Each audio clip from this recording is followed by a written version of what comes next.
levels a little bit? Okay, thank you. Well, hello and welcome to the Psychedelic Diaries. I am your host, Ray Christian, and boy, do we have a show for you today. We've got a great guest, a friend, and one of the true innovators in psychedelic medicine, Dr. Keith Heinzerling, coming up. But before we get to that, we're going to touch on a quick hello to producer Kevin. By the way, what was that song? Who was that band? Jungle. I like that. Can you play another one of their songs on the way out? Okay, good. So before we get to our special guest, as usual, we'll start with a nugget and a noodle. So today's nugget is a very exciting piece of news from the Department of watching the sausage get made, so to speak. The California Senate has passed a resolution to allow for psychedelic use.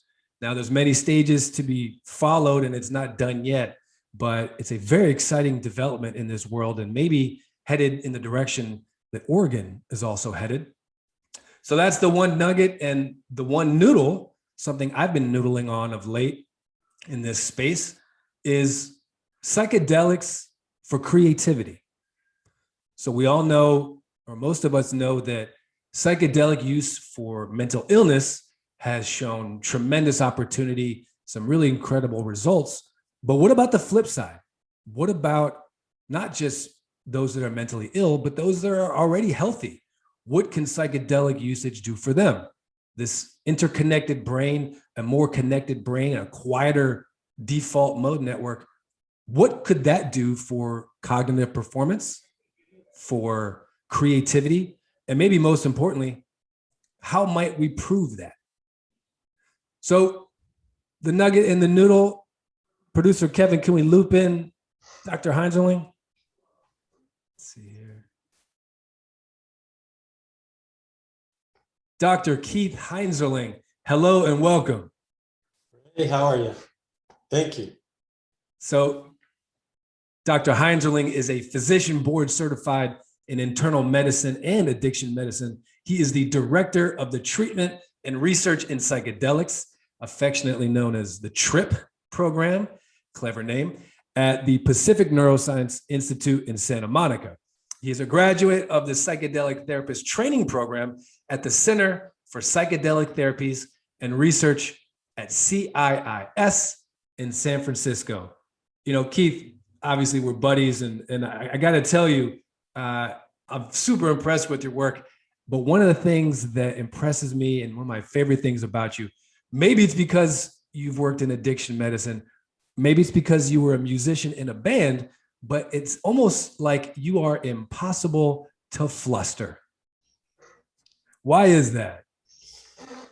I managed to find places along the way like addiction medicine and harm reduction and now psychedelics that have been really incredible communities with people who are really smart and where doctors are one part of the team, but there's a lot of other folks who have a lot more real world experience and life experience that are important parts of the team. And I think that's helped me try to stay a bit grounded. Yeah, and it shows. It's no matter the topic, you were just unfazed, and it's a really attractive trait, which probably bodes well for your work in psychedelics. So please tell us a little bit about what you're doing in the world of psychedelics. Well, I'm the first thing I would say is that I've been interested in psychedelics. I mean, it's really hard not to be interested, particularly if you work on anything related to mental health or addiction or neurobiology. They're really fascinating topics and fascinating substances. But I'm pretty new to doing actual research with psychedelics. I spent a lot of years at UCLA doing addiction medicine, treating patients, helping them get off drugs and alcohol, and trying to do clinical trials to develop medications to help people with addictions. A lot of folks were interested in the potential of psychedelic therapies, but there wasn't an opportunity to get the research funded. Most of our funding came from the federal government, and they were not interested in paying for research on how to use psilocybin or LSD or MDMA. They still do kind of see those drugs as, illegal narcotics. So I was just kind of waiting, hoping maybe that I'd have an opportunity. And luckily I met this amazing guy, Dr. Dan Kelly, who's my boss at the Pacific Neuroscience Institute, who also was very interested in psychedelic therapies. And he got together some funding to bring me over from UCLA to Pacific Neuroscience Institute. And we started the TRIP program almost 2 years ago. The goal of the program is to do research to develop psychedelic therapies. It was a long startup process because we had to get a license from the DEA and the federal government to be able to do research with Schedule I drugs. But it was worth the wait. We also had to have the generous support of donors. The Annenberg Foundation gave us a grant, and multiple individual donors have been funding the research of the program. And we're about halfway through our first study, which is a clinical trial of psilocybin for alcohol use disorder that incorporates some really neat films from the filmmaker Louis Schwartzberg, who made the film Fantastic Fungi. Great movie. And incorporates it into the psychedelic therapy. So we've got our first study up and running, a couple others about to start up, and just trying to build on some momentum. That's fantastic. Well, congrats on the success. What an exciting space to be in. And I'm curious, as you've now gotten past probably the honeymoon phase, as they say, and you've been sitting with patients as well, going into a new space like this is always going to be a novel experience for everybody. But what has specifically surprised you about psychedelics? Yeah, like you said, we're doing 20 patients in the alcohol study, and we've completed 11 so far, and I've sat with all of them. I've been lucky to have two amazing co-therapists, Karina Sergi and Micah Linton, who have been working with me. And there's so many things, but if I had to pick one thing, I would say that I was just completely impressed by how being present during and it's like a 6 or 7 hour session. So we're with the patient, two of us are with the patient the entire session for 7 hours. The impact that has on me, it's a very, the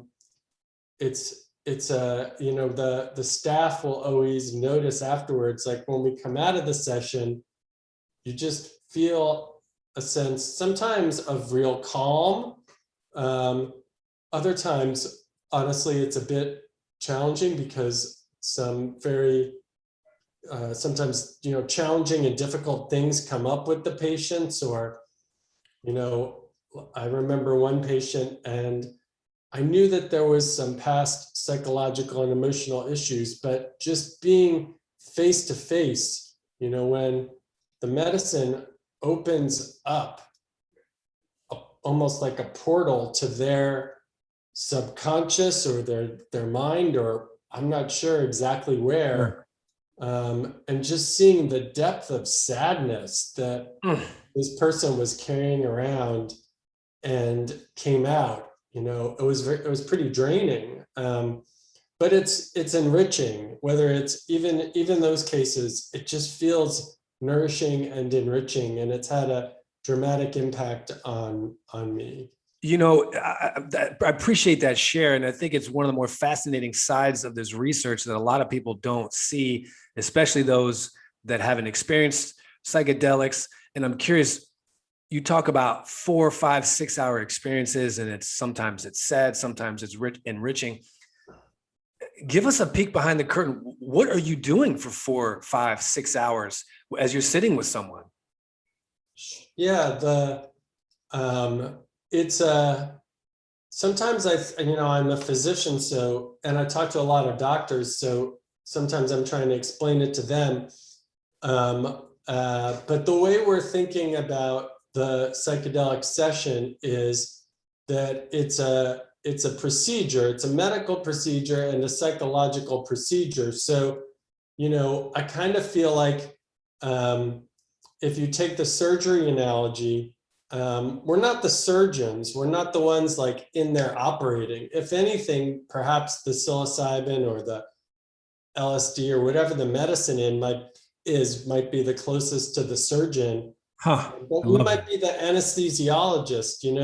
The anesthesiologist sits there in the operating room at the head of the patient, monitors the patient's status, and is there to support the surgery being done in a safe and optimal way. And some surgeries are very routine, and the anesthesiologist you don't see the anesthesiologist doing that much, but they're there. They have to be, attuned and monitoring and ready, because if there were something that were to happen, it falls on them. The surgeon's going to be like, hey, what's going on with this blood pressure?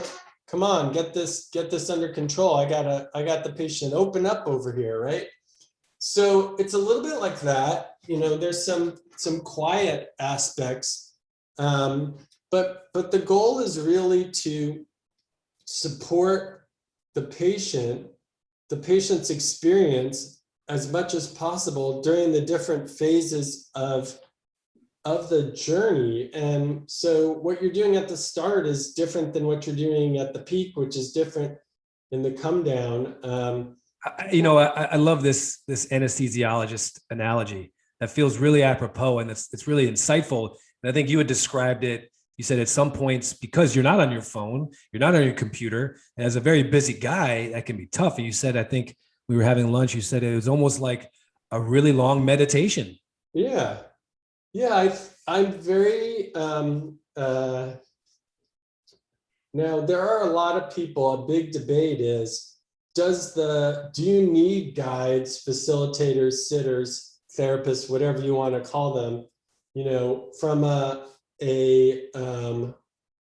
from the perspective of scaling up therapy, it would be good to, so two clinicians have to sit with a patient for all day. That's quite expensive. Is it worth it? That's going to be the question. And I'm completely open and excited to see people try out all kinds of different experiences. Obviously, the other thing is that doctors, we sometimes have tunnel vision. Of course, people have been using psychedelic substances without direct medical supervision for maybe even thousands of years. I don't think that there's any, it's not something that can't be done without two therapists there. On the other hand, I think that, the experience and what you get out of it and what your goal is and what you want to achieve is different when you have two therapists versus maybe one therapist versus maybe technology monitoring versus a person, with a non-clinician exploring on their own. They're all, they can be done safely and legitimately in all those different models, most likely, but you're going to get a different experience. And I would love to see, I think, I'm trained as a scientist and I try to do research and measure things objectively, but it's hard not to feel like there are a lot of things going on in psychedelic therapy that just are not captured by like our sensors and our measurements. And there's an energy in the room that is there that, you know, as a guide, you can feel. And I feel like if you have two people who are there putting their mind and their spirit in, you know, the most stable, healthy, meditative, mindful state, that it can't but help the patient, you know, during those rough patches when something upsetting or frightening is happening, to, you know, reassure them so that they can push through and go deep. You know, it's a good point. It's such a benefit to have a helping hand. And on the other hand, sometimes it's one of those particle wave function collapses where does observation change the outcome? You know, when in doubt, especially for some people, it's just good to have a helping hand nearby, especially a well-trained professional or two. And I appreciate your open-minded approach towards this monitoring solution. We're building something right now where we said, is there a way to have a remote trip option where you've got maybe 2 or 3 doctors and a couple techs that are monitoring 50, 100 people over a Zoom or a video conference all at once with biosensors and some other AI that we've built. So a lot of fun potential. I'm curious though, to get a peek behind the curtain, how did you guys come to choose psilocybin of all the options? LSD, ibogaine, MDMA. Why psilocybin first? Well, that's an easy one.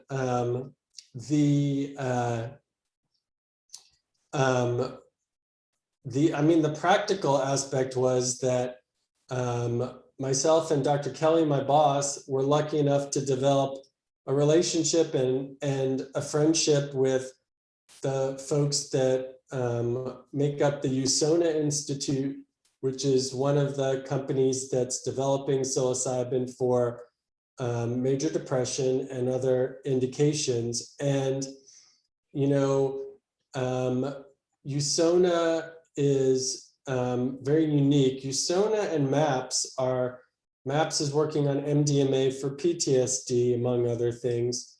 They both come directly out of the psychedelic world. Obviously Rick Doblin has been a pioneer, the founder of MAPS, and they're both established as not-for-profit, essentially not-for-profit pharmaceutical companies, and they have a strong ethic about how they want to run the company that I think fits well with the psychedelic world. And I have no, look, businesses exist for good reasons, and profits are, people profiting from their intelligence and their effort is perfectly fine by me. There are a lot of companies that are moving forward that are for profit, and I'm sure they can do good work as well. But the people at USONA are just pretty special and really fun to do stuff with. And they were willing to provide us psilocybin free of charge for the alcohol study. So that made it pretty easy. Really? And then psilocybin is, it's been around it's a little easier. There's hundreds and hundreds of years of safety data from people eating mushrooms. It's a well suited for therapy. It's, got a very predictable time course. 7 hours is long, but it's not so long that, you can't do it. So and it's not 10, 12 hours like LSD or mescaline. Yeah, and also, I think another thing that's going to become a big topic is so we're taking these people and most of the studies, they have these requirements for a variety of reasons, scientifically and safety-wise. And the FDA often insists that when you're doing this study for people with alcoholism who we're going to treat with psilocybin, if you've used psychedelics in the past year, or you've extensively used psychedelics, they often won't let you in studies because they want it to be a generalizable, a clean blank slate. Yeah, exactly, right? So you're taking people, many of these people, it's the first or one of the first times that they've experienced something like this. Um, I think psilocybin is a good choice for people who are starting out.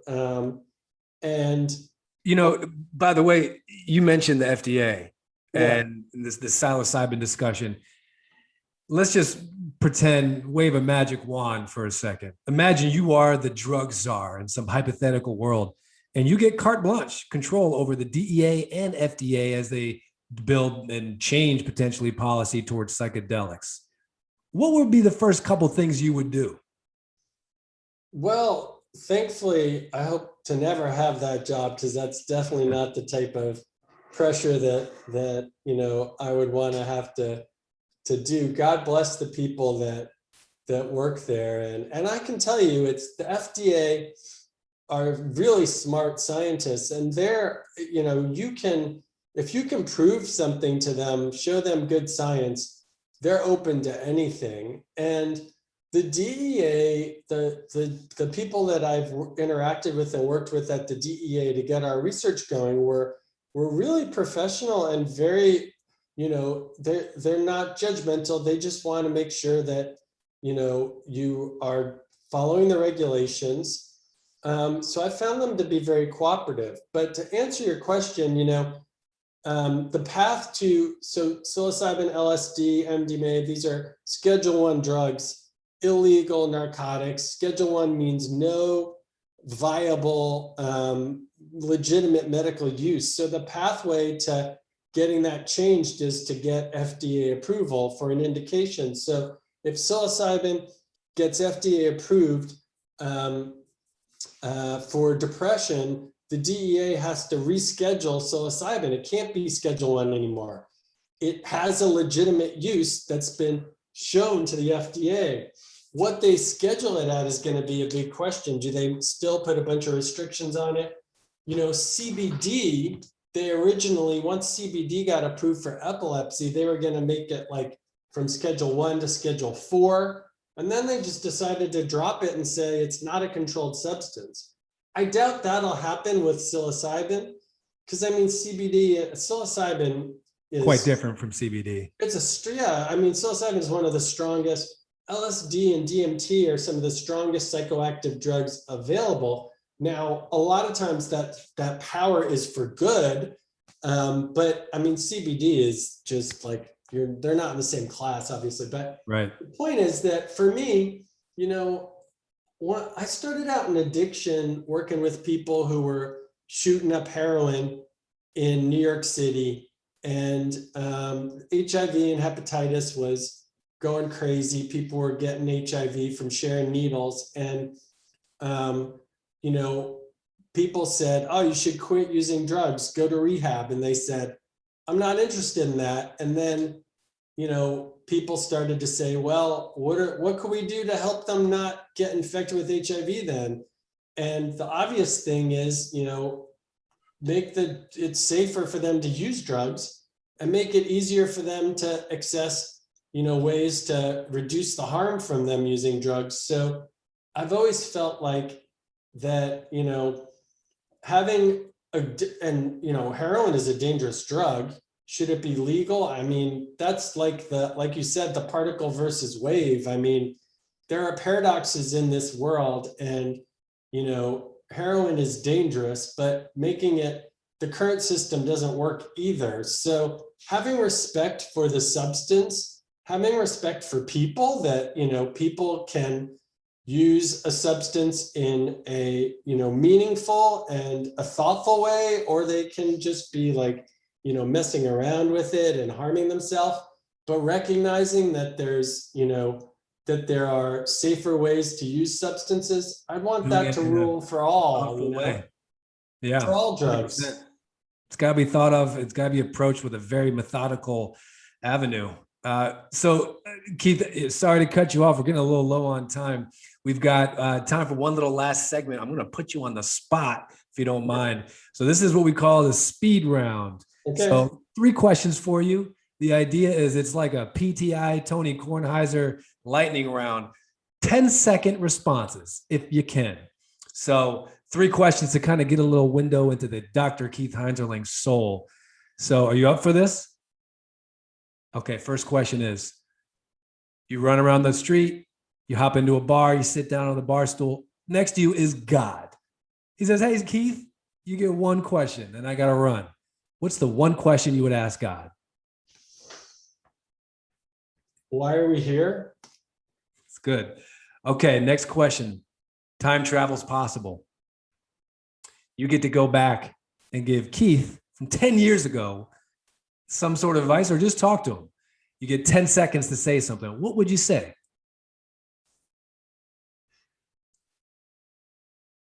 Oh, geez. Keep it real. Okay. So, I can't hate that question, that answer. I like that. Next and last question, kind of similar to the last one.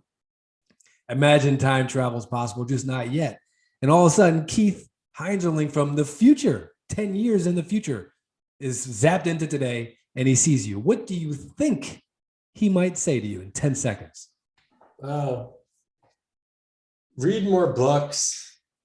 Spend more time in nature. Don't work so hard, hopefully. Keith, I love those answers. It is a pleasure, as usual. Thank you so much for coming on board. Is there anywhere you want people to follow you, a social or a plug or anything, any action item? Yeah, I'm not really that personally active on social media, but the TRIP program, pacifictrip.org. And if people want to participate in the research studies or need help with drug or alcohol problems, they can Google me and Google the TRIP program and shoot us an email, and I will try to see if we could help them out or direct them. He is the director of the TRIP program at Pacific Neuroscience Institute. Go find him at PNI, or as he mentioned, we'll put some of his links into this the podcast and then the video here in YouTube. Keith, thank you so much for joining. It was a pleasure. My pleasure, Ray. Talk to you soon, man.